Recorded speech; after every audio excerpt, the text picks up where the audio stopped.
NCS 기반 병원 코디네이터 제12강 이번 시간은 표정의 중요성에 대해서 같이 알아보도록 하겠습니다. 자, 거울을 보고 있는데 거울 안에 나는 내 표정을 그대로 똑같이 따라하죠. 자, 그래서 표정이라고 하는 것은 내 마음속에 있는 감정이나 정서를 얼굴에 드러낸 모양을 표정이라고 합니다.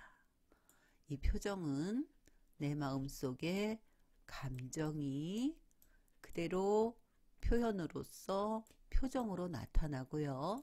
이 표정은 계속해서 고착화되어서 인상이라고 하는 것으로 결정되죠. 누구는 인상이 좋다, 누구는 첫인상이 나쁘다라고 하는 것은 결국 내 감정이 나타낸 표정이 다른 사람에게 보여질 때 그것이 인상이라고 하는 것으로 반영이 되는 것이잖아요. 그리고 감정은 계속해서 어떤 감정을 계속해서 많이 갖게 되면 그 사람의 감정선이 그대로 드러나게 됩니다. 이것이 인상에 반영이 되겠죠.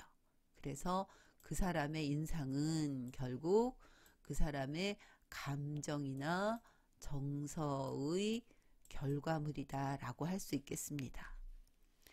자, 우리 속담에 웃는 낯에 침 못 뱉는다. 웃으면 복이 온다. 웃음이 보약이다. 웃는 집에 복이 있다. 이런 말이 있죠.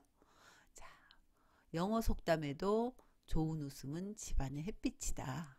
사람의 성격이 가장 잘 나타낼 때는 누군가하고 마주 대해서 말하고 듣고 웃는 때 그 사람의 성격이 가장 잘 나타난다 라고 하는 속담이 서양에도 있습니다. 자, 그래서 표정이라고 하는 것은 여러분이 병원 코디네이터로 근무를 하건 안 하건을 떠나서 여러분의 내면을 반영하는 두 번째 얼굴이지요.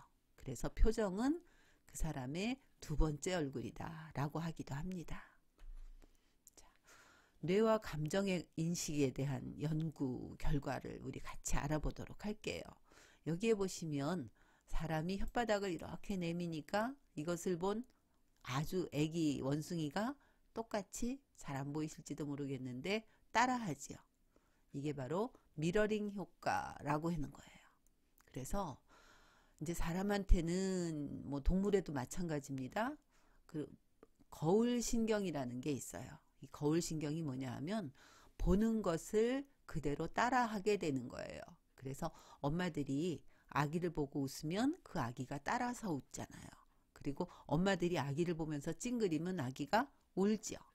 이것이 전부 미러링 효과입니다. 그래서 내가 어떤 표정을 짓는지가 나한테서만 그치는 것이 아니라 그 주변에도 영향을 미치고 상대방에게도 영향을 미친다는 것이지요. 그래서 밝은 사람의 얼굴을 보면 그 사람이 아니라 그 주변이나 배경까지도 기억을 더 잘하게 된다라고 하는 연구 결과가 있습니다. 자, 그리고 뇌 영상을 촬영한 결과도 이 실험에서 미소를 짓는 사람을 볼 때 뇌에서 시각을 담당하는 부위가 더 활성화되는 것을 실험을 통해서 볼 수 있었습니다.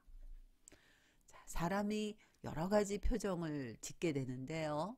그리고 사람이 가지고 있는 감정은 표정을 통해서 나타난다고 앞에서도 말씀드렸죠.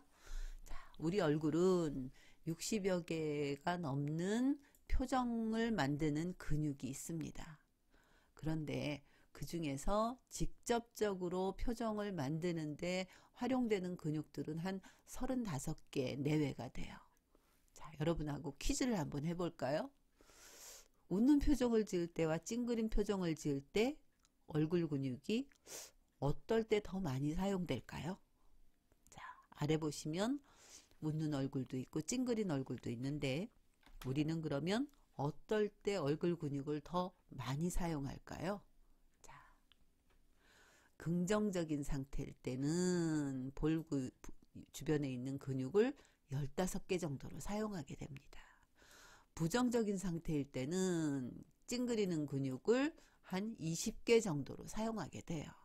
그래서 기분 좋을 때 혹은 긍정적인 표정을 지을 때 오히려 우리 몸에 무리가 덜 간다는 거죠. 근육을 덜 사용하게 됩니다. 자, 감정이 전달된다라고 해서 감정 바이러스라고 하는데요.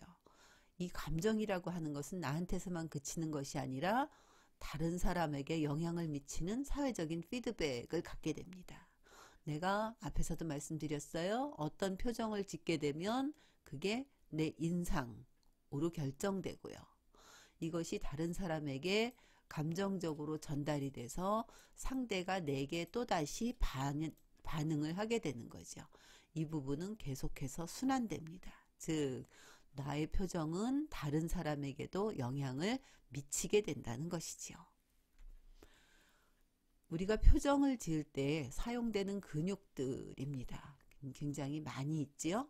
자, 이런 근육들은 지금 아주 짧은 시간에 여러분이 보시기는 어려울 테니까 이 부분에서 장면을 멈추고 보시거나 아니면 여러분이 그 인터넷이라든지 이런 자료를 찾아보시면 많은 도움을 받으실 수 있을 겁니다.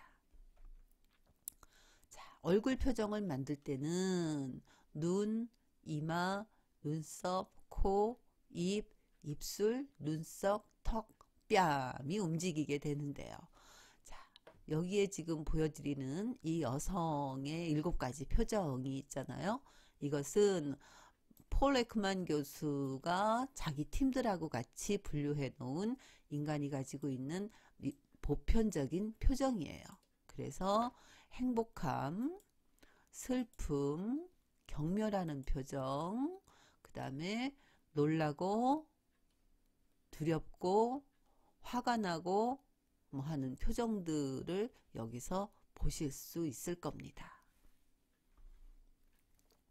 자, 폴 에크만 교수가 조금 더 확장되어서 이제는 기본 감정, 앞에서 얘기했던 기본 감정에다가 복합적인 감정까지를 포함해서 20개의 감정을 여기 지금 여러분이 보시는 사진처럼 이렇게 확장된 연구 결과도 있습니다.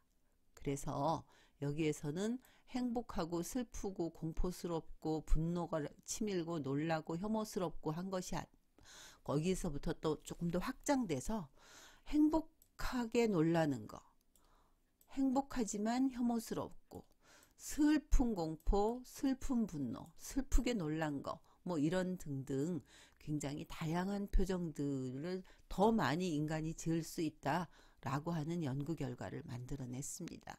자, 사람은 나의 표정을 다른 사람에게 전달하고 그 전달할 때 상대방에게 표정만 전달되는 것이 아니라 나의 감정까지 전달된다. 여기까지는 정리되셨죠? 이제 그럼 어떻게 하면 상대방에게 좋은 미소를 줄 수 있는 좋은 감정을 전달할 수 있는 방법이 있을까 알아보겠습니다. 자, 미소도 역시 얼굴 근육을 움직이는 것이기 때문에 많이 훈련하면 한 달 정도만 훈련하면 성과를 낼 수가 있습니다. 자, 순서로는요. 제일 먼저 얼굴 근육을 이렇게 만지면서 풀어주고 두 번째로는 입술 정도의 근육을 만져서 약간 위로 올리면서 탄력을 만듭니다. 그리고 나서 미소를 짓는 거죠. 이 1번이나 2번의 단계가 없이 미소를 먼저 지으려면 근육이 움직여지지 않기 때문에 어색한 미소가 되기 쉬워요. 자, 그래서 이 미소를 만들고 그 다음에 3, 4초 동안 이 미소를 유지합니다. 그리고 이 미소가 거울을 보면서 뭔가 어색한 부분이 있으면 조금 수정하고 보완하는 필요가 있겠지요. 자, 이 단계를 여러분이 하루에 한 3분 정도씩 투자해서 한 달만 하신다면 좋은 표정을 갖게 되실 것입니다. 과거에는 이렇게 나무젓가락이라든지 이런 것을 물고 표정 훈련을 많이 했는데요. 요즘은 표정 훈련을 하는 이런 기계들, 스마일을 만드는 이런 장치들이 많이 나와 있습니다. 지금 여기에 소개해 드리는 것 말고도 뭐 시중에 보면 더 많은 그 상품들이 나와 있어요. 비싸지도 않으니까 이런 것들을 사용해서 여러분이 미소 훈련을 하시는 것도 한 방법이 되겠습니다. 자, 병원 코디네이터가 가져야 되는 표정은 어떤 것들이 있을까요? 안녕하세요 라고 고객을 맞이할 때의 반가운 표정, 감사합니다, 고맙습니다 라고 하면서 짓는 겸손한 표정, 그리고 고객님께 사과드릴 때 정말 미안한 마음을 담아서 하는 죄송합니다를 전달할 수 있는 표정, 이런 표정들을 연습하고 훈련한다면 여러분이 병원에서 고객들과 좋은 관계를, 원만한 관계를 만드는 코디네이터가 되실 겁니다. 책을 하나 소개해 드릴게요. 언마스크라는 책입니다. 얼굴 표정을 읽는 방법이 여기 자세히 나와 있어요. 그래서 여기에서 상대방의 표정을 읽는 것뿐만 아니라 이 책을 읽으시면서 여러분이 어떤 표정을 지어야 될지 하는 것을 이 책을 통해서 여러분이 배우실 수 있을 겁니다. 자, 그래서 병원 코디네이터에게 필요한 표정이 어떤 표정이고 어떻게 하면 더 좋은 표정을 만들 수 있는지 우리 간단하게 알아보았습니다. 자, 이번 시간은 이것으로 마치도록 하겠습니다.